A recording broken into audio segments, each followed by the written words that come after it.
ایک عرب مصنف لکھتے ہیں کہ جب غزہ کی جنگ شروع ہوئی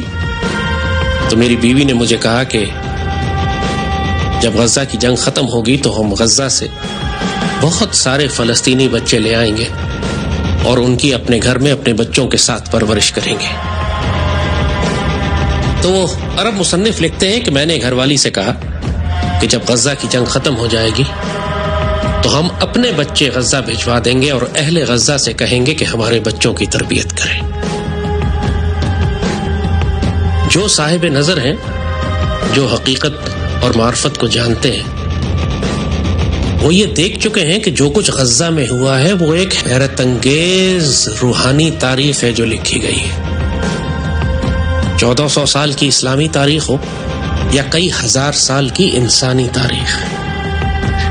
آج تک انسان کی جنگی تاریخ میں کبھی ایسا نہیں ہوا کہ ایک اتنی چھوٹی سی قوم اتنے چھوٹے سے محدود علاقے میں قید ہو کر اس سرفروشی اور جانثاری اور جانبازی کے ساتھ عالمی طاقتوں کا مقابلہ کرے، اپنے آپ کو تباہ کروا لے، پوری قوم ہجرت پہ مجبور ہو جائے اور ہتھیاروں کا کوئی تقابل نہ ہو، ایک طرف لٹرلی تیر کمان ہو اور دوسری جانب ایٹمی ہتھیار. اس کے باوجود وہ چھوٹی سی سرفروش جماعت ہتھیار ڈالنے سے انکار کر دے اور دشمن کو اپنی شرائط پر گھٹنوں پر لے کر آئے اور اپنے علاقے کو آزاد رکھے. انسانی تاریخ میں آج تک ایسا نہیں. اور جن لوگوں نے یہ کمال کیا ہے، جن لوگوں کے ذریعے اللہ نے یہ معجزہ کر کے دکھایا، یہ جغرافیائی سیاست کا معجزہ ہے. دنیا ششدر ہے، حیران ہے، چاہے مفکر ہوں، سوشیولوجسٹ ہوں، دانشور ہوں، یا جنرلز ہوں یا حکمران اور سیاستدان. مسلمانوں کے بغض میں یہ زبان سے کوئی لفظ، کوئی تعریف کا نہیں نکالیں گے، لیکن یہ حقیقت سب جانتے ہیں کہ جو کچھ غزہ میں ہوا ہے وہ انسانی تاریخ نے اس سے پہلے کبھی نہیں دیکھا. خاص طور پر مسلمان معاشروں کے لیے، مسلمان دانشوروں کے لیے، مسلمان جنرلز کے لیے جو گہرا سبق ہے اہل غزہ کی اس مزاحمت میں، اس پوری قوم کی اس جرأت، شجاعت اور دلیری میں اور اس کے ایمان میں، وہ ایک اتنا حیرت انگیز فینومینا ہے کہ جو قوموں کے عروج و زوال کے اسباب طے کرتا ہے. غزہ میں جو کچھ ہوا وہ غزہ میں محدود نہیں رہے گا. غزہ میں جو کچھ ہوا ہے اس کے اثرات صدیوں تک اگر دنیا قائم رہتی ہے تو انسان محسوس کرے گا. جیسے کہا کہ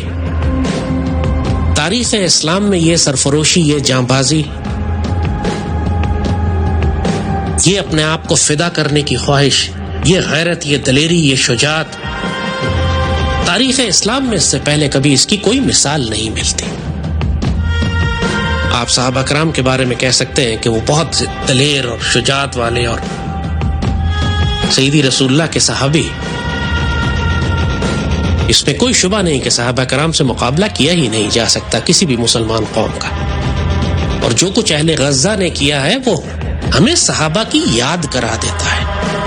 اس سرفروشی اور جانبازی کی، کہ جو اس وقت ناقابل یقین واقعات آپ دیکھتے تھے کہ کہاں ایک چھوٹی سی مسلمان فوج نکلتی ہے عرب سے اور روم اور پرشین امپائرز کو تباہ کر کے رکھ دیتی ہے. جو غیرت اور دلیری کہ جب ایران کا بادشاہ بلاتا ہے مسلمان قاصد کو تو مسلمان قاصد اکڑ کر اپنے نیزے سے اس کا قالین کاٹتا ہوا اس کے سامنے جا کر کھڑا ہو جاتا ہے. نہ اس کے رعب میں آتا ہے، نہ اس کے خوف میں آتا ہے، نہ دبدبے میں آتا ہے، اور اس کو کھل کے دعوت دیتا ہے کہ اسلام قبول کرو ورنہ ہم تم سے تلوار سے فیصلہ کریں گے. اب سوچیں کہ ایک گڈریا، ایک چرواہا ریگستان سے نکل کر آتا ہے اور ایران کے بادشاہ کے سامنے کھڑا ہو کر کہتا ہے، ناقابل یقین باتیں لگتی ہیں، ناقابل یقین باتیں لگتی ہیں. وہ لوگ نعوذ باللہ دیوانے نہیں تھے، انہیں کسی بات کا یقین تھا، حق الیقین تھا، ان کو مشاہدات کروا دیے گئے تھے، ان کو تاریخ اور تقدیر بتا دی گئی تھی. اسی لیے وہ اتنے کانفیڈنٹ تھے کہ ان کو معلوم تھا کہ ہم نے رومن اور پرشین امپائرز کو تباہ کر دینا.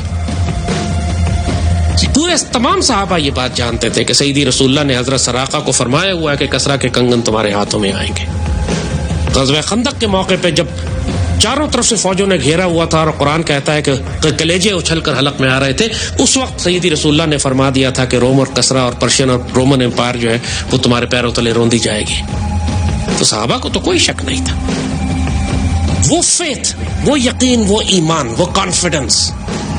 جو سیدی رسول اللہ کے اوپر اس امت اور اس جماعت کو تھا، وہ وجہ تھی کہ اس جماعت نے وقت کی سپر پاورز کو شکست دی. اور آج صدیوں بعد ہم وہی ایمان، وہی یقین، وہی توکل، وہی بھروسہ، وہی جرأت اور سیدی رسول اللہ سے وہی تعلق غزہ میں دیکھ رہے ہیں جس نے وقت کی سپر پاورز کو شکست دی. سوچو راولپنڈی جتنا جیسے کہا کہ علاقہ ہے چھوٹا سا،